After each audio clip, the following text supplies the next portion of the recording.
Victoria সিক্রেটে এখানে আপনারা হচ্ছে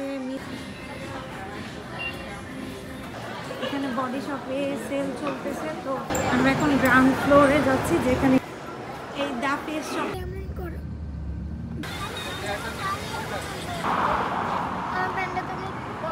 আসসালামু আলাইকুম, welcome to my channel and new another blog. আমি হচ্ছে কুয়ালালামপুর থেকে আপনাদেরকে আবারও স্বাগতম জানাচ্ছি। যারা আমার আগের ব্লগগুলো দেখেছেন তারা তো জানেন আমি এই ব্লগ সিরিজের ব্লগগুলো শেয়ার করছি মালয়েশিয়া থেকে। তো এখন হচ্ছে আমরা কুয়ালালামপুরে আছি, আর এর আগের যে ব্লগটা সেখানে আমি আপনাদেরকে দেখিয়েছিলাম আমরা হচ্ছে বাটারফ্লাই পার্কে গিয়েছিলাম। তো সেখান থেকেই গাড়ি নিয়ে আমরা এখন মিড ভ্যালি যে শপিং মলটা আছে সেটাতে চলে এসেছি। এই মলটা এত বড় আর এত সুন্দর, এখানে যত ধরনের বড় বড় ব্র্যান্ড আছে সব ধরনের ব্র্যান্ডের জিনিসপত্র পাওয়া যাচ্ছে। তো এখানে আমরা এগুলো দেখছিলাম, ব্যাগ, শুজ, প্রত্যেকটা জিনিস আসলে এত সুন্দর, প্রাইসটাও কিন্তু খুবই সুন্দর ছিল। আমার বিভিন্ন শেপের ব্যাগ ইউজ করতে ভালো লাগে, তো এই ব্যাগটা দেখালাম। এটা মূলত মোবাইল রাখার জন্য আদর্শ একটা ব্যাগ, কাঁধে কিংবা হাতে সব জায়গায় নেওয়া যাবে। আর ভাবি আমাকে এই ব্যাগটা দেখাচ্ছিল, তো এই ব্যাগটাও খুবই সুন্দর ছিল। তো আমরা এইখানে ব্যাগটার প্রাইস দেখলাম 160 রিঙ্গিত, যেটা হচ্ছে বাংলাদেশি টাকায় অলমোস্ট 4,500 টাকার মতো। তো ব্যাগটা কিন্তু খুবই সুন্দর ছিল, কোয়ালিটিফুল একটা ব্যাগ, প্রাইস অনুযায়ী আমার কাছে সুন্দর লাগছিল। তো এখানে প্রত্যেকটা ব্যাগই আসলে শেপ অনুযায়ী আমার কাছে বেশিরভাগ ব্যাগগুলোই ভালো লেগেছে, আর প্রাইসটাও কিন্তু এরকমই ছিল। তো ব্যাগগুলো দেখে টেখে তারপর আমরা এই ব্যাগটা পছন্দ করেছিলাম। তো এই ব্যাগটারও প্রাইস কিন্তু ভালোই ছিল, প্রায় 5,000 টাকার মতন বাংলাদেশি টাকায়। তো এই ব্যাগগুলো দেখে টেখে আমরা হচ্ছে নর্থ কোর্টে চলে এসেছি। এই জায়গাগুলো প্রত্যেকটা এত বড় বিশাল যে এক জায়গা থেকে আরেক জায়গায় কেউ হারিয়ে গেলে তাকে খুঁজে পাওয়া খুবই দুষ্কর। তো এখানে সারভাস্কির একটা শোরুম দেখলাম, তো এই শোরুমটাও একটু ভিজিট করলাম। প্রত্যেকটা শোরুমে আসলে একটু একটু করে আমরা ঢুকেছি। তো সারভাস্কি তো প্রধানত হচ্ছে ওদের জুয়েলারি আর ব্যাগের জন্য খুবই বিখ্যাত। তো এখানে ওদের জুয়েলারিগুলো দেখছিলাম, খুব সুন্দর জুয়েলারি, সিম্পল বাট এগুলোর প্রাইসও কিন্তু অনেক বেশি ছিল আমার কাছে মনে হচ্ছিল। আমার জন্য হয়তোবা অনেকের জন্য এটা এফোর্ড করা খুবই সহজ, আর এফোর্ড করতে পারলেও হয়তো অনেক সময় অনেক কিছু কেনা প্রয়োজন মনে হয় না আমার কাছে, যেটা ওয়েস্ট অফ মানি মনে হয় সেটা আমি কিনি না কখনোই। তো এখানে তখন সামার ফেস্ট চলছিল, তাই এখানে খুব সুন্দর করে সাজানো ছিল মার্কেটের একদম মাঝখানে, যেটা কিনা সেন্টার কোর্ট সেই জায়গাটাতে। তো সেন্টার কোর্টের এই জায়গাটা এত সুন্দর লাগছিল, তো এখানে আমরা কিছু সময় বসে সময় স্পেন্ড করেছি। এরপর হচ্ছে ওয়াইএসএল এর যে শোরুম সেটাতে ঢুকলাম। আমার বড় মেয়ের কাছে এই ব্র্যান্ডটা খুবই ভালো লাগে, ও জুতা আর ব্যাগ ইউজ করে। তো এখানে হচ্ছে ও লিপস্টিক সোয়াচ করে দেখছিল, তো ওর কাছে আসলে তেমন ভালো লাগেনি। তো ও হচ্ছে কিছু ব্র্যান্ড ফ্রিক মানুষদের দলে। তা এখন হচ্ছে আমরা ভিক্টোরিয়া সিক্রেটে চলে এসেছি। তো এখানে দেখতে পেলাম যে হচ্ছে 50% সেল চলছে। তারপর এখান থেকে আমরা কিছু জিনিসপত্র দেখছিলাম। তো আমার এখানে হচ্ছে পারফিউম আর পারফিউম লোশন পছন্দ হয়েছে, তো এই পারফিউমটা আমি নিয়েছি, খুবই সুন্দর স্মেল, আমার কাছে খুবই ভালো লেগেছে। প্রাইসটা এই মুহূর্তে আমার মনে নেই, তবে আমি 50% সেলে নিয়েছি। তো এখানে কিন্তু ভিক্টোরিয়া সিক্রেটের সব ধরনের জিনিসপত্র আপনারা পেয়ে যাবেন, বিশেষ করে এই যে ফাঙ্কি টাইপের সিক্রেট জিনিসপত্রগুলো এই আউটলেট থেকে আপনারা চাইলে কিনতে পারবেন। তো আমরা অনেকক্ষণ ধরে সেফোরার এই শোরুমটা খুঁজছিলাম, তো সেফোরার এই শোরুম থেকে কিন্তু আমরা অনেকগুলো অর্ডিনারি জিনিসপত্র কেনাকাটা করলাম। তারপর চলে এসেছি দ্য বডি শপে। তো এখানেও দেখলাম যে সেল চলছে, আসলে তখন ওদের সামার সেল চলছিল। তো অনেকগুলো দোকানেই দেখতে পেলাম যে সেলে জিনিসপত্র সেল করছে। তো এখানে আসলে লিস্ট দেয়া আছে কোনটাতে আসলে কত % অফ দেয়া হয়েছে, আর প্রত্যেকটা প্রোডাক্ট এখানে সাজানো আছে। তো আমরা ভেতরে গিয়েও কিন্তু এই প্রোডাক্টগুলো দেখেছি। তো এখান থেকে ফেস ওয়াশ নিয়েছিলাম। তো এখানে H&M এর খুবই বড় একটা শোরুম দেখতে পেলাম। তো এই শোরুম থেকে চাইলে জামা কাপড়ও কেনা যায়। তো আমরা হাঁটতে হাঁটতে হচ্ছে মার্কেটের একদম লাস্ট প্রান্তে চলে এসেছি। তো বাহিরে একটু বের হয়েছিলাম, এখানে বাচ্চারা ওয়াশরুমে গিয়েছিল সেজন্য। আর এই মার্কেটের উল্টা পাশেই কিন্তু একটা হাসপাতাল আছে। তো এরপর আবারও আমরা হচ্ছে মার্কেটের ভেতরে ঢুকে গেলাম। আর এখানে যে দোকানগুলো আমরা আসলে খুঁজে খুঁজে দেখছিলাম, আমার মেয়ে হচ্ছে কিছু লিস্টেড দোকান নিয়ে এসেছে যেগুলোতে ও যেতে চায়। তো সেই রকম দোকান খুঁজে খুঁজেই আসলে আমরা যাচ্ছি। তো গুগল ম্যাপ ইউজ করেই মূলত হচ্ছে আমরা পুরো মার্কেটটা এক্সপ্লোর করেছি, কারণ হচ্ছে পুরোটা যেহেতু আমাদের জন্য ফার্স্ট টাইম, আমরা আসলে সবগুলো তো চিনিও না। তো এখন হচ্ছে আমরা ভাবিদেরকে খোঁজার জন্য একদম আন্ডারগ্রাউন্ডে চলে এসেছি। তো এখানে এসে বিশাল বড় একটা সুপার শপ পেয়ে গিয়েছি। তো এখান থেকে মোটামুটি আমরা অনেকগুলো শপিং করে নিয়েছি। তো করার পরে হচ্ছে দ্য ফেস শপে আমার মেয়ে আর আমার হাজব্যান্ড এসেছিল। এখানে 10টা ফেস মাস্ক কিনলে হচ্ছে 15টা সাথে ফ্রি থাকছে। তো সেজন্যই মূলত আমাদের আরেকবার আসা, ভাবিও নিতে চাইলো। তো সেজন্য এখান থেকে হচ্ছে আমরা আবারও কিনলাম। আমার মেয়ে একবার কিনে নিয়ে গিয়েছে, তো ভাবি আরেকবার কিনতে এসেছে। তো এখান থেকে টোটাল 25টা নিয়ে তারপর হচ্ছে আমরা চলে এসেছি। 25টার প্রাইস ছিল 55 রিঙ্গিত। এরপর হচ্ছে আমরা আরও কিছু শপে গেলাম। সব শপের আসলে ভিডিও করা হয়নি, এর মধ্যে কিন্তু আমরা হারিয়েও গিয়েছিলাম। তো আমার হাজব্যান্ড হচ্ছে ম্যাপের সাহায্যে আমাদেরকে আবার খুঁজে নিয়ে এসেছে। আমরা মাত্র হারায় ফেলছিলাম, সবাইকে আবার ফোন দিয়ে খুঁজে বের করছি। এত বিশাল মল যে এখানে খুঁজে পাওয়া আসলে কঠিন যদি কার কাছে ফোন না থাকে। তারপরে হচ্ছে আমরা হোয়াটসঅ্যাপে আবার লোকেশন সেন্ড করে তারপরে আমার হাজবেন্ডকে ডাকছি, তারপরে হচ্ছে একসাথে আবার আমরা এখন আবার একসাথে আমাদের সাথে ভাবির ভাতিজা আশিক উনি ছিলেন। তো উনি হচ্ছে আমাদের জন্য গাড়ি দিয়ে গেলেন। তো হচ্ছে এই গাড়িতে করে এখন হচ্ছে আমরা একটু শপিংয়ে যাব, আরও কিছু শপিং বাদ আছে। তো সেই শপিংগুলো করার জন্যই মূলত হচ্ছে আমরা গোল্ড শপে চলে গিয়েছিলাম।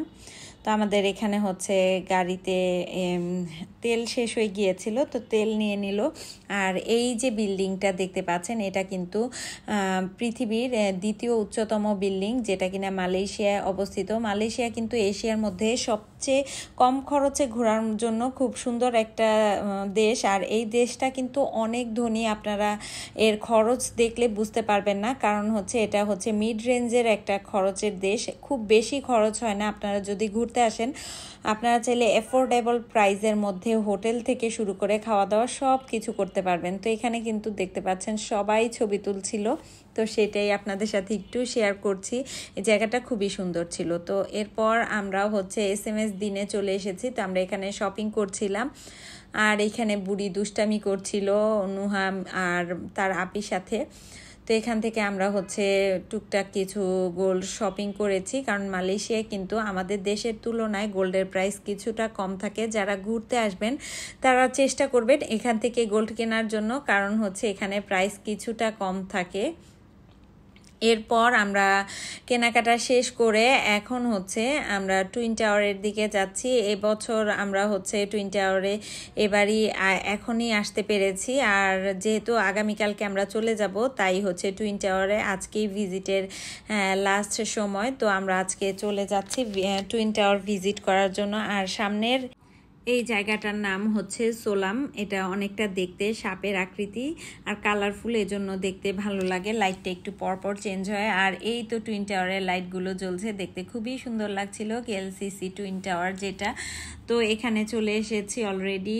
আমরা টুইন টাওয়ারের ভেতরে এখন ঢুকবো, আর মার্কেটের ভেতর দিয়ে তারপর যেতে হয়। আর টুইন টাওয়ারটা দূর থেকে যতটা সুন্দর, সামনে থেকে তার চেয়ে আরও বেশি সুন্দর। আর লাইটিংয়ের জন্য বেশি সুন্দর লাগে। প্রতি সন্ধ্যার পরে 1 ঘন্টা পর পর রাত 9টা পর্যন্ত ওদের হচ্ছে লাইটিং শো হয়।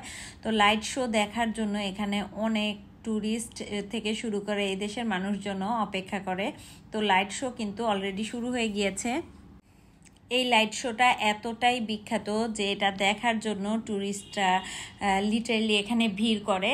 আর এখানে এই যে সবাই বসে আছে দেখতে পাচ্ছেন, সবাই কিন্তু এই লাইট শো এর জন্যই অপেক্ষা করছে। প্রতি 1 ঘন্টা পর পর যেহেতু লাইট শোটা হয়, তাই এখানে কিছু সময় আগে এসে অপেক্ষা করতে থাকে।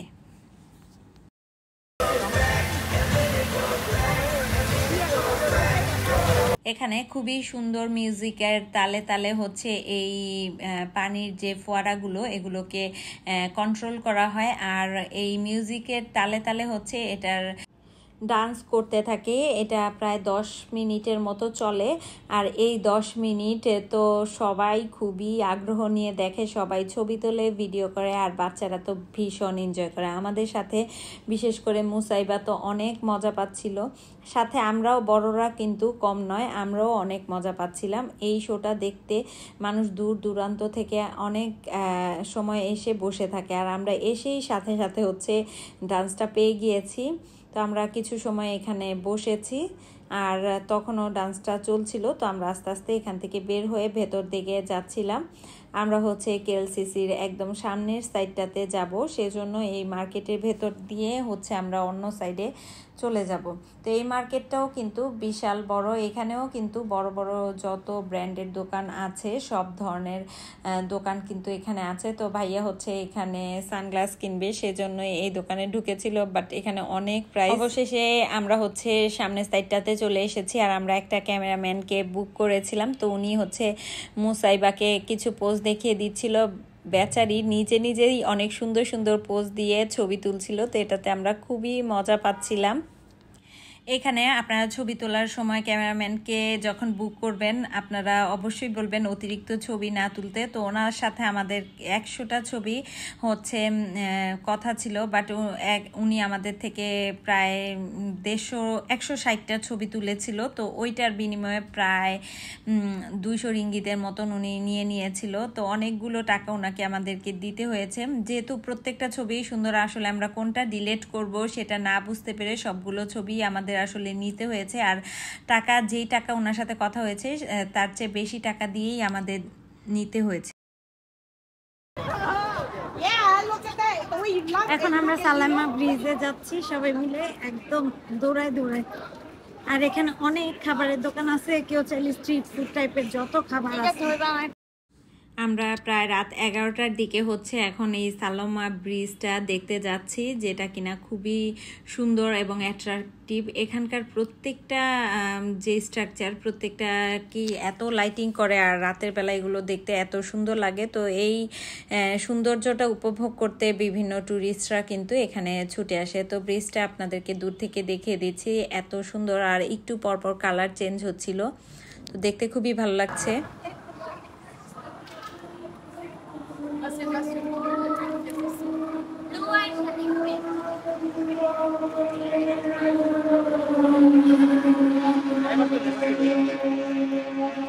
কালারগুলো সফটলি এত সুন্দর করে চেঞ্জ হচ্ছিল যে এই কালারগুলো দাঁড়িয়ে দাঁড়িয়ে অনেক সময় উপভোগ করলেও মনে হচ্ছে না যে বিরক্তি লাগবে। তো আমরা প্রায় 15-20 মিনিটের মতো এখানে থেকেছি, আর যেহেতু রাত হয়ে গিয়েছে তাই আমরা এখন হচ্ছে এখান থেকে দ্রুতই চলে যাচ্ছি, কারণ এই জায়গাগুলো আসলে খালি হয়ে যাচ্ছে। আর যেহেতু আমরা ট্যুরিস্ট তেমন একটা নিরাপদ ফিল করি আবার করিও না, ভয়ও লাগে আসলে। তো সবাই মিলে আসলে আমরা একসাথেই আবার চলে আসলাম। আর এই জায়গাটা খুব সুন্দর করে লাইটিং, এখানে চাইলে কেউ ছবি তুলতে পারবে। এইদিকে বাচ্চারা সারাদিন হাঁটাহাঁটির পরে হচ্ছে ওদের পায়ের অবস্থা খুবই খারাপ। তো ওর বাবা হচ্ছে ওদের জুতাগুলো হাতে নিয়ে হাঁটছে। ঘোরা কত মজা, খালি ঘোরা আর ঘোরা, ঘুরতে ঘুরতে ঘুরে গেছে। এখন রাস্তায় বসে প্লেটটা খালি বাকি আছে, তেল সব মজে গেছে। শাহরুখ খান এখন ফুকরু খান হয়ে গেছে। বলবো আল্লাহ দে আদে,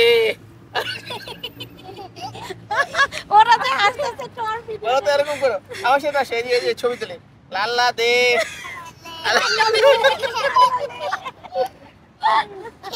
আবার আবার বল আল্লাহ দে আদে, বল আদে। বেরোতে না কিন্তু আবার বলো, আবার বলো, আবার বলো আল্লাহ দে, আচ্ছা আল্লাহ দে আদে আমুন্না। এটা আমাদের ইনকাম, তুমি কি যাও মিয়া, এটা আমার টিম।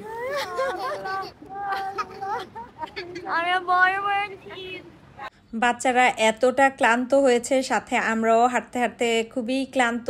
তো আমরা হচ্ছে রাস্তায় বসে পড়েছিলাম, ওদের ফুটপাতগুলো এত ক্লিন ছিল। আমাদের যে গাড়ি সেটা অনেকটা দূর ছিল, তো আস্তে আস্তে প্রায় 10 মিনিটের মতো লেগেছে। তো 10 মিনিট আমরা নিচে বসেছিলাম, আর এদিকে হচ্ছে গাড়িতে গান বাজছিল। তো মুসাইবা খুবই মজা করে এখানে নাচছিল, তো সেটা একটু শেয়ার করে রাখলাম। এরপর আমরা হচ্ছে আগে হোটেলে গেলাম, হোটেল থেকে হচ্ছে জিনিসপত্র সব রেখে তারপর হচ্ছে আমরা খাবার খেতে গিয়েছিলাম। সেদিনের মতো আর তেমন কোনো ক্লিপসই নেওয়া হয়নি, এই গাড়িতেই টুকটাক একটু ক্লিপস নেওয়া হয়েছে। তবে আমি মিউজিকগুলোর জন্য হচ্ছে কথাগুলো রাখতে পারিনি। এখানে আমরা অনেক মজা করছিলাম সবাই মিলে। তো মজা করতে করতে আসলে এই দিনগুলো কিভাবে যে পার হয়ে গিয়েছে সেটাই অবাক লাগে। তবে এই ব্লগগুলো স্মৃতি আকারে রেখে দিচ্ছি, যাতে করে হচ্ছে আমার বাচ্চারা, ভাবির বাচ্চারা বড় হলে দেখতে পারে যে আসলে আমরা কতটা মজা করেছিলাম সবাই একসাথে। তো আশা করি আজকের এই ভিডিওটা আপনাদের সবার কাছে ভালো লেগেছে। যদি ভালো লেগে থাকে অবশ্যই কিন্তু জানাতে পারেন, কোনো কিছু জানার থাকলে সেটাও ইনকোয়ারি করতে পারেন। আমি অবশ্যই চেষ্টা করব আপনাদেরকে উত্তর দেওয়ার জন্য। তো আজকে এ পর্যন্তই। আপনারা সবাই ভালো থাকবেন, আমার এবং আমাদের ফ্যামিলির জন্য দোয়া করবেন। আজকে এ পর্যন্তই। আল্লাহ হাফেজ।